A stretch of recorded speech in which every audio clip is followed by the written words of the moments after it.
So it's probably going to get some coconut oil added to it. You know, humans have been, well, creatures of nature. We've been around for a very long time, short and universal time, of course, but surrounded by nature, we've copied nature. Copying nature is indeed proving profitable and producing an imaginative diversity of breakthrough products. Spider webs. We know that web is incredibly strong, 5 times stronger than the best steel we can produce. But, you know, around the world, there's about up to 1 billion birds that die every year from banging into our windows. They don't bang into spider webs. Why is that? Birds see reflected UV, and spiders have worked that out, and they weave reflectors into their webs. So a product in Germany called Ornolux has replicated that and put UV reflectors into windows, and it reduces bird strikes by 70%. So if it's fully implemented, that'll save up to 700 million birds a year.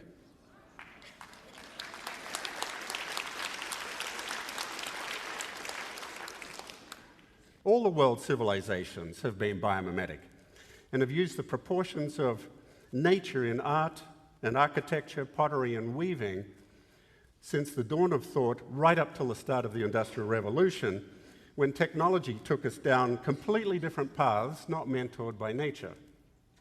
Unfortunately, those paths, as we all know, have led to our environmental crisis. But now we're taking a fresh look, and it's aided by advanced tools like electron microscopes, 3D printing. We've got sharing. The internet has opened up this subject so that we can share it with our peers around the world in seconds once we have an insight.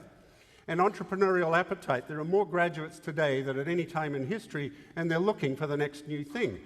All our young people want opportunity. They want to succeed in life. We're looking for new things, and most of us know that there are problems. We're looking for a new direction. As J. Harman observes, we're surrounded by nature's technologies, countless new tools and ways to distribute invention itself. Yet many of the world's wicked problems are too huge for any one company to take on. Entire sectors need to transform all at once. But how? Janine Benyus looks to nature to help solve this dilemma as well. What we did immediately when we started Biomimicry, we said, let's have a consultancy where we're biologists and we go and we help inventors. And then we said, let's teach everyone else to do exactly the same thing. And people were like, you are nuts. Why are you doing that? We said, look, there's a lot of work to do. So we started training people a week at a time, now 8 months, now a 2-year course. And you know what happened? Those people that we've trained went back to their home countries and they started networks, emerged. 30 networks. Started with our university network. Then it just started spreading. You know, Biomimicry Colombia, Biomimicry Texas, Ask Nature Japan, and here comes China. Biomimicry China. Fabulous, fabulous stuff going on. So then Bryony Schwan, who runs our institute, decided to conjure a conference this year. And we usually just do it for educators. We said, oh, let's open it up, see who comes. Everybody came. Everybody came. There were 300 people. And I mean 5 continents. It was amazing. And the future came. Because invention can be widely decentralized today, it promises an end run around the high-end barriers of big business and high-tech approaches. Janine Benyus and her colleagues knew they had to make biological wisdom accessible to everyone for free. So they started Ask Nature 1.0 at asknature.org. Users type in a function and ask something like, how would nature filter water? The database will provide examples. Then the Biomimicry Institute gave its community a challenge to solve: water purification. 63 teams formed in 19 countries. They went on to the Ask Nature website. One team came up with a $6 food spoilage preventer. Another team asked nature for an ingenious solution to preventing leaks in pipes, a huge drain of wasted water. How? Air bubbles cause leaks in pipes. In some places, 55% of water is lost from leaks in pipes because of this bubble. And they are pulling the air out of water the way fish gills do. These are college kids. And the grand prize, 4 women engineers from Egypt. Yes! And this is a tough challenge, by the way. It's really an amazing challenge. This is their system for taking really, really degraded water in farmlands and adding air to it and filtering it in the way that a camel works. Amazing. Students are proving to be the power users of Ask Nature 1.0. Now, Benyus and the Biomimicry Institute have created AskNature.org, Nature 2.0, to focus on human organizational challenges and models. How does nature do the things that I care about? So then under organizational change, there's these focus areas. These are the kinds of things that people in organizational change are interested in: resilience and growth and feedback and adapting. And drilling down into each of those are the biological strategies. We're going to make it so that the biological strategies are there, but then there's a design principle that's abstracted out of there, a simple rule. There is still such a need for us to learn from nature, for us to make sure biological wisdom is accessible to every inventor, every decision maker, every leader, everywhere in the world, the moment of creation, that they can say, how would nature solve this? And find out. Meanwhile, social entrepreneur Jay Harman pursues his quest to transform business. In his book, The Shark's Paintbrush, he writes about 4 key differences between biomimetic business and business as usual. The first one was credibility. You can't go to engineers and tell them this will fix your problem for you. They think you've been smoking the wrong stuff. I was giving a presentation to some of the top engineers at United Technologies, and their chief scientist interrupted me a few minutes into my talk, and he said, "This is rubbish, you're wasting our time." We've had that credibility issue. I think we've come way past that now. People believe what we tell them.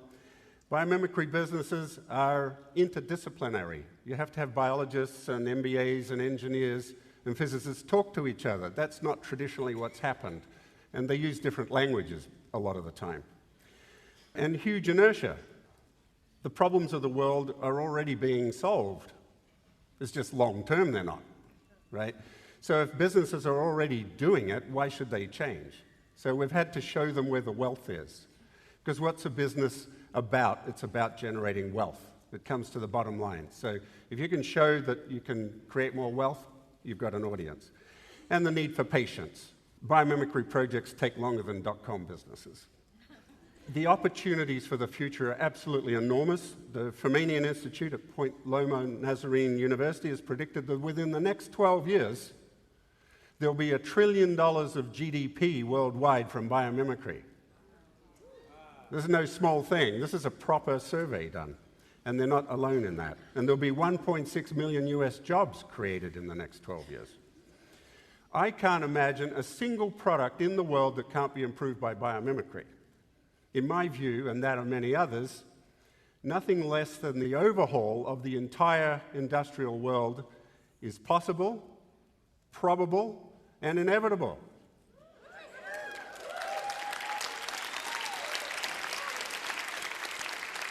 Biomimicry creates wealth, a whole new economy, at the same time as being sustainable. And look, if we're not sustainable, that means one thing: we're terminal. Right?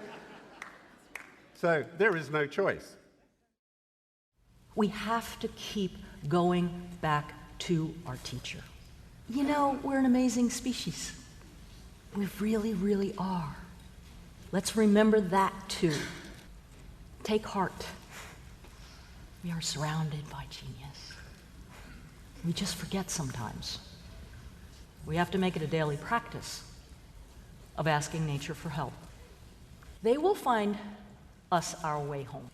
What shall we do together?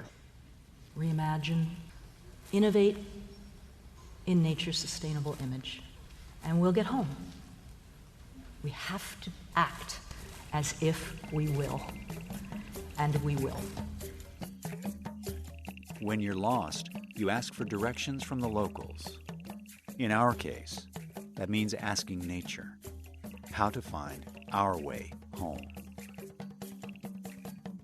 Sharkskin, Hippo sweat, and the wood wide web. From flat Earth to whole Earth thinking.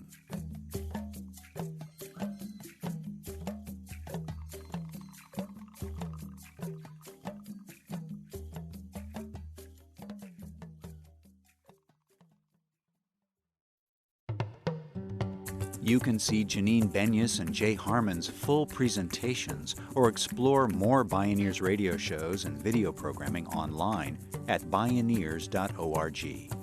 For information on attending the National Bioneers Conference and Bioneers events in your area, please visit Bioneers.org or call 1-877-BIONEER. The Bioneers, Revolution from the Heart of Nature is a production of Bioneers and Collective Heritage Institute. Executive producer, Kenny Ossobel. Written by Kenny Ossobel. Senior producer, Neil Harvey. Managing producer, Stephanie Welch. Distribution is by WFMT Radio Network. Our theme music is taken from the album Journey Between by Baka Beyond and used by permission of Hannibal Records, a Rykodisc label. Additional music was made available by Sounds True at soundstrue.com. For more music information, please visit radio.bioneers.org. The opinions expressed in the Bioneers Revolution from the Heart of Nature radio series are those of the presenters and are not necessarily those of Bioneers and Collective Heritage Institute, the underwriters, or this radio station. My name is Neil Harvey. Thank you for listening. I invite you to join the Bioneers in inspiring a shift to live on Earth in ways that honor the web of life, each other, and future generations. This is program number 0914.